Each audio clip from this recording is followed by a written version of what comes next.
brought to you by Silver Pumps. Top quality और consistent performance के लिए सिर्फ सिल्वर पंप नाम याद रखना। देखिए, आज जो है चीफ जस्टिस साहब ने इसमें नई बेंच बनाने के लिए कहा है, तो 15 को नई बेंच बनेगी। अब उसमें क्योंकि उन्होंने ये भी कहा है कि जो एफिडेविट सरकार ने दिया है हमने वो ठीक से पढ़ा नहीं है, क्योंकि वो रिटायर हो रहे हैं। उन्होंने कहा है तो नई बेंच इसको सुनेगी, जस्टिस गवई की अध्यक्षता में वो सुनेगी। और मोटे मोटे ऑब्जेक्शन जो हमारे भी हैं, जो हमने भी, क्योंकि एफिडेविट जो उन्होंने केंद्र ने फाइल किया, हमने भी उसका जवाब दाखिल किया। जैसे उसमें इन्होंने कहा है कि एनी मेंबर, वक्फ बोर्ड जो गठित होता है उसमें एनी मेंबर कहा, पहले वह मुस्लिम था, तो अब एनी में तो कोई भी आ जाएगा।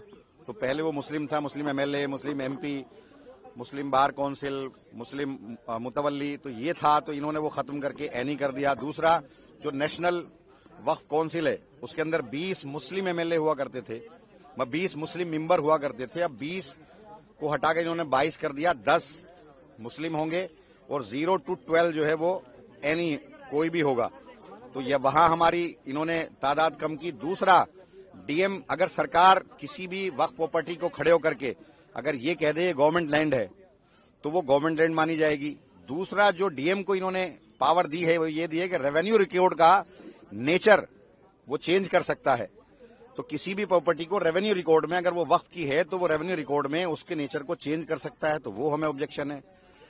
तीसरा एक ये है कि भाई इनका अगर किसी भी प्रॉपर्टी में डिस्प्यूट क्रिएट हो गया तो पहले दिन से उसका जो वक्फ का नेचर है वो खत्म हो जाएगा। जबकि ये है कि भाई अगर वो डिसाइड होता है, अगर वहां मस्जिद है, नमाज हो रही है, तो पहले दिन से अगर वहां डिस्प्यूट क्रिएट हुआ तो ये उस दिन से वहां नमाज बंद हो जाएगी, कब्रिस्तान में दफीना बंद हो जाएगा, उसको गवर्नमेंट लैंड ट्रीट किया जाएगा। जबकि होना यह चाहिए कि अगर उस पर कोई डिस्प्यूट है और जब तक के कोर्ट का आखिरी वर्डिक्ट नहीं आता, फैसला नहीं आता, तब तक वहां उसका नेचर चेंज नहीं होना चाहिए। जो अभी तक होता था, अगर नमाज वहां हो रही है तो नमाज होती थी, दफीना वहां हो रही है दफीन, तो कोई भी डिस्प्यूट क्रिएट कर देगा। तो ये मोटे मोटे जो हैं, और वक्फ बाई जो यूजर है हमारा उस पर ऑब्जेक्शन है ही, मेंबर जो बोर्ड का कॉन्स्टिट्यूशन है उस पर है ही। तो अब कोर्ट ने कहा है, आज जस्टिस जज साहब ने ये कहा है कि जो रोक चली आ रही थी वो ऐसे ही रहेगी, कोई उस पर छेड़छाड़ नहीं करेगा, लेकिन नई बेंच उसको सुनेगी। शुक्रिया।